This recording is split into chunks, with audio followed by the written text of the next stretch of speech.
Hello and welcome back to UCL Review, where I'm back once again, but this time I'm with Michael McCubbin to round up the biggest talking points and results from across the best sporting competition in the world, which had some fantastic moments yet again tonight. McCubbs, we are kicking off in the Parc Des Princes, where PSG took on Barcelona. What went down? Well, yeah, disappointing night in the end for Barcelona. What could have been, because there was definitely a sense of a fight back coming on, especially in that first half, but in the end they failed to overturn that 4-1 deficit from the first leg, drawing 1-1 in the end, with goals from Mbappe and Messi coming in that first half. It was always going to be a tough ask, wasn't it, after Mbappe's hat-trick at the Camp Nou and Moise Kean's goal, obviously, that put last year's finalists in an imposing position coming into the second leg. The Blaugrana also are without Piqué and Araujo, so that defence was a bit depleted as well. And the odds were stacked against them, weren't they? No side had overturned a 3 away goal deficit in the history of the competition. Obviously, they'd managed to do, stage that amazing comeback, La Remontada, back in 2017 after losing 4-0 away, but no one had done it with a side gaining 3 away goals in the first leg. It was always going to be tough. But Koeman was confident enough to name a pretty much unchanged side from the one that lost at the Camp Nou. Mingueza came in for Piqué, but that was it. As for PSG, Draxler came in for Moise Kean, but again, an unchanged starting 11. Although Di Maria did return to the bench following a thigh injury. Neymar was still out, but Di Maria did make a good impact when he came on in the second half. It was all about that first half already. Barca completely dominated, 73% possession. They had 15 shots to PSG's 5, with 9 hitting the target. They were really feeling themselves tonight. Probably one of the best kind of 45 minutes we've seen from Barcelona in the Champions League in quite some time. PSG looked pretty vulnerable at fullback, as they have done in many big games in the past. Dest, Dembele and Alba all causing problems. And it was a shame, really, because Ousmane Dembele, I thought, had an excellent first half. He had 4 shots. He was linking up play wonderfully on the edge of the area, a real handful. Some really poor finishing from him let him down.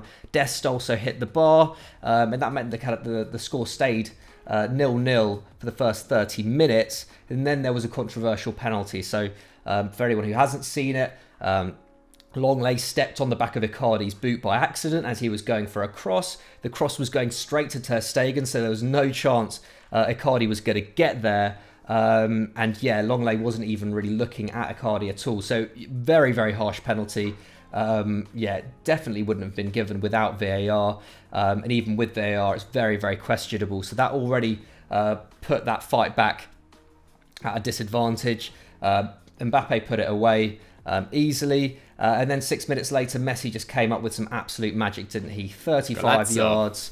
Just crazy. I mean, I think what's amazing about that goal is that you see Keylor Navas, one of the best keepers in Europe, sees that all the way. There's no one blocking him. He sees that ball from the moment it leaves Messi's boot, and yet he can get nowhere near it. Just the power on that shot was pretty unbelievable. And then 10 minutes later, Kurzawa gave away another pen. Obviously, he gave away that pen in the first leg as well. And Messi stepped up again. This time Navas got the better of him. Poor penalty from Messi, to be honest. Quite rushed. He went for the drive rather than the placement. It turned out to be the wrong decision. Navas kind of hit Navas, went onto the bar and went out. A huge moment in the game. I think, if that had gone in, I think Barca would have really felt that fight back in the second half. And unfortunately it wasn't to be. But also there was a bit more controversy as well, because VAR did check that, because they sort of thought there was an encroachment from Verratti. Turns out that there actually was an encroachment, Verratti going into the D, but they decided to give a corner. So that was quite puzzling as well. So another controversial decision from VAR, but that marks Messi's first UCL penalty miss since 2015. He's scored his last 8 as well.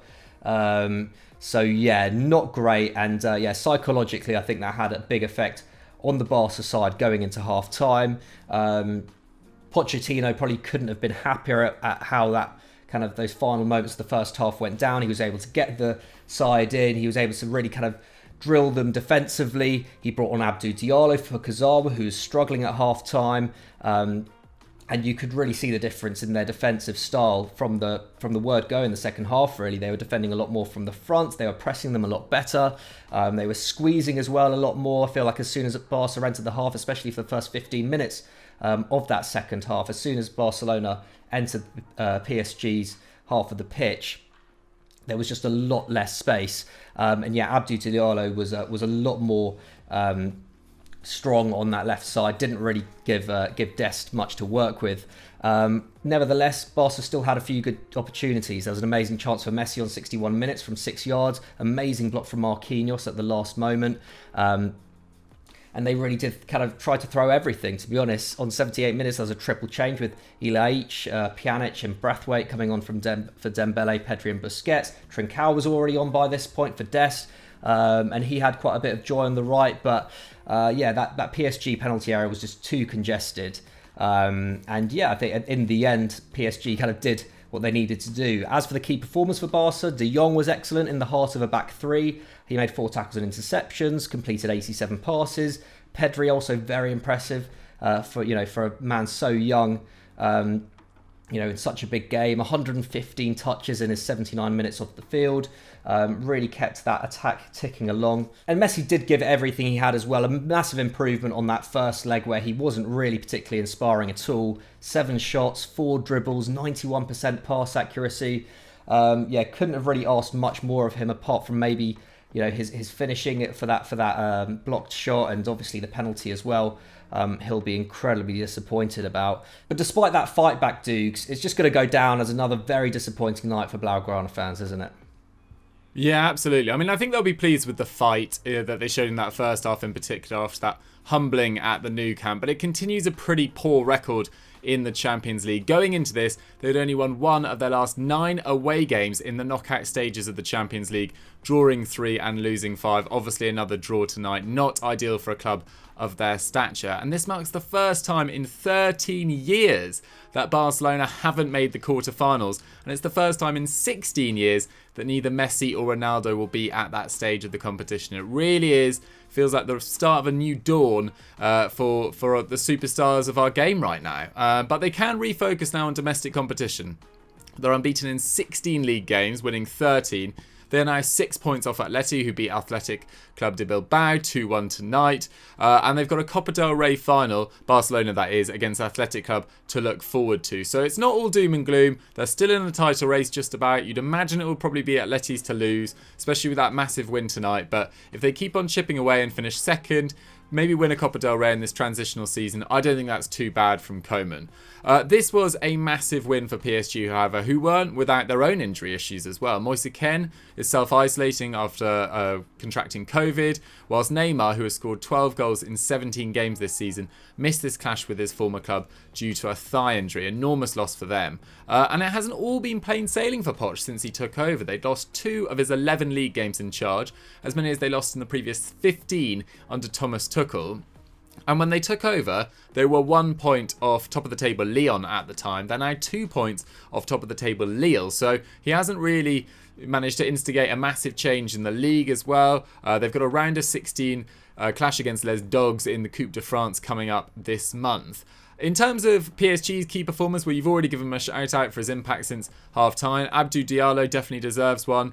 He made 6 tackles and interceptions, won 100% of his tackles, and largely stopped the threat of Dest. Leandro Paredes also put in a massive shift in midfield. 11 tackles and interceptions. That's absolutely monster. Anything above 7 is really, really exceptional. Whilst Marquinhos won back possession 3 times and made 8 clearances to boot 2. Mbappe's strike, get this, means he now has 11 Champions League knockout goals in 17 appearances. That overtakes Samuel Eto'o, who got 10 in 38, and Zlatan 10 in 40, 2 of the great goal scorers effectively of this century, really. And he's now just 2 off Suarez and Neymar. Ridiculous. So he is making all the difference at this stage of the competition. Obviously 4 goals against Barcelona across 2 legs. Magnificent from Mbappe once again. He's now become the youngest player to reach 25 goals in the competition. Up next for PSG, they play 19th place Nantes this Sunday, while Barcelona take on Huesca on Monday. McCubbs, I suppose the question from this quickly, before we move on to our second game, is do you think PSG look like they can go as deep as they did last year, or do you think some of their defensive frailties and some of their injury issues are going to come a cropper for them? Yeah, I mean, I don't think on the basis of tonight you could count them in the same league as Bayern Munich and Man City, but we saw what they could do in the first leg, didn't we? I don't know. Yeah, their defence definitely doesn't look as solid this season as it did last, but equally Pochettino, drilled them a lot better at half time. I think with a manager like that over 2 legs, who obviously got a fairly weak Spurs side to the Champions League final, taking some real big scalps along the way as well. In 2019, they have a manager who knows how to navigate this competition and knows how to navigate 2-legged ties. So I think if the draw is fairly kind to them in the quarterfinals, they've got as good a shot as any of that kind of chasing pack, aside from Bayern and City, I think. I think that's an absolutely fair assessment as well. No one wants to play PSG, and in particular, no one wants to play Mbappe. How deep do you guys think they can go in this year's competition? Get your thoughts in the comments down below, and let's move on to our second game, which took place in Hungary. So yeah, like Doogie was saying, over to Hungary now, over to Budapest, which was Liverpool's Anfield for the night, wasn't it? And they got the job done, didn't they? They did. They managed to avert a further crisis by cementing their place in the quarterfinals, beating RB Leipzig 2-0 in Hungary in their home leg with goals from Salah and Mane, meaning they went through with a comfortable 4-0 victory on aggregate. Now, having lost their last 6 successive home league games at the weekend to Fulham, drawing them level with their record for most home defeats in a single season, set in 1953-1954, and falling to 8th, 7 points off Chelsea, this was quite simply a must-win for their campaign. Now, they do have a very good record against German opposition. They are now unbeaten in 21 home games against German sides in the competition, winning 17 of those, scoring 54 and conceding just 9. But crucially, going into this, they could take solace from that, but they could also take solace from the fact they had Fabinho back in the heart of their midfield. He'd only played 14 minutes against Fulham. The big team news for Leipzig was the fact that Angelino was out. He's contributed 8 goals and 11 assists in 31 games this term, and he was an enormous loss down that left-hand side, I have to say. Liverpool limited Leipzig to very few chances throughout the game. Alisson made a great save from Dani Olmo after 9 minutes. Soulot hit the bar with a header in the second half, but it was very comfortable, to be honest, from Liverpool. And after missing numerous gilt-edged chances to take the lead, I mean, Mane missed an open goal, Jota missed an open goal, Salah missed a one-on-one. They finally took the lead after 70 minutes, after a lovely interchange between the front 3 and Trent and Thiago, I believe it was. And Salah knocked the ball past Galacci for his 25th goal of the season in all competitions. Where would they be without Mo Salah? That's the 3rd time in 4 seasons he's reached that figure for Liverpool, and I quite provocatively just put on Twitter that Wayne Rooney only managed to hit that amount twice in 13 seasons at Man United. Not making any statements, just putting out the stats, not comparing them as players. Just putting out the stats. Take your own mind from it, you know. Anyway, moving on. 4 minutes later, though, they had their second goal when Origi crossed for Mane for a tap-in. That was just his second goal in his last 8 matches. Him and Bobby Firmino really do need to step up towards the back end of this campaign if Liverpool were to have any hopes of going deep in this competition or getting into the Champions League through qualification in the Premier League. Now, despite having just 41% possession, it was pretty comfortable for Liverpool. They had 12 shots with 7 on target to Leipzig's 11 and 2. And this result means Liverpool, get this, have now qualified for just their 3rd quarter-final in the last 12 seasons, with the 2 previous times in 2018 and 2019 seeing them go on to the final. Now, I don't think many people would expect Liverpool, with their recent domestic form, to go all the way to the final, but you just can't bet against it right now. But McCubs, for Nagelsmann and Leipzig, not so good. Yeah, they'll be disappointed, weren't they? Obviously, they came into this tie in much better form than the Reds. They've been solid in the Bundesliga all year. They've only lost 3 of their 24 matches. No side in the Bully has lost fewer. They've also conceded only 20 league goals in 24 games. That's the best record in Germany as well. And just 1 more than Man City, actually, in the Premier League. And we know how good their defence has been. But they haven't been able to replicate that form in Europe, have they? Obviously, they infamously lost 5-0 at Old Trafford. They lost 2-0 at the Parc Des Princes. Travelling away out of Germany has been a problem for them. They just weren't really set up that effectively in this game. Their attack was incredibly lopsided. All the play pretty much came down on Kunku's side on the left. Tyler Adams was playing kind of out of position at right wing back, didn't complete a dribble, create a chance or have a shot. So a very quiet game from him. And they struggled to get Yusuf Poulsen into the game. He only had 1 shot and it went off target. All in all, a pretty subdued display from Leipzig on the night. But you do have to give credit to Liverpool because defensively they were very sound. Fabinho won 7 tackles and interceptions. Pretty excellent for a guy coming back from injury. Man of the match was probably Nat Phillips, to be honest, on his Champions League debut. Won 3 out of 4 tackles, cleared the ball 5 times, which was 3 more than Liverpool's next best Thiago, and won 7 aerial duels as well. So a real no-nonsense display from him. Up next for Liverpool, they travel to Wolves on Monday, who have only lost 1 of their last 7 games. And Leipzig host Eintracht Frankfurt on Sunday, which will be a real showdown for the Bundesliga title race if Leipzig have the credentials to take Bayern on until the end of the season. Obviously, they're only 2 points behind them, and into the DFB Pokal semi-final as well. So it could still be a successful season for Julian Nagelsmann's side. I think they really will want that trophy after missing out on silverware last season. Obviously made it to the Champions League semi-finals last year as well. So going out of the last 16 will be seen as a bit of a regression in that sense.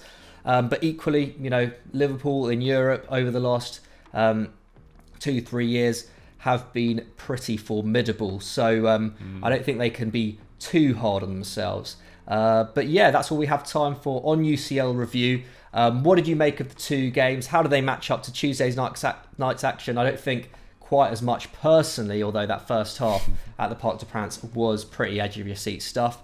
Doogie, where should they go if they've enjoyed this? Well, if you've enjoyed this, why not check out our yesterday's UCL review, in which we discussed whether Ronaldo should leave Juventus or whether Juventus should get rid of Ronaldo for their future. And why don't you go check out our EFD Explained series as well. We've done some fantastic ones recently on how Gerrard destroys Celtic this season, why West Africa produces so much talent. So there's plenty to get your teeth stuck into on EFD. But yeah, thank you so much for watching me and my Cubs today. I hope you enjoyed our roundup, and we'll catch you next time. Bye!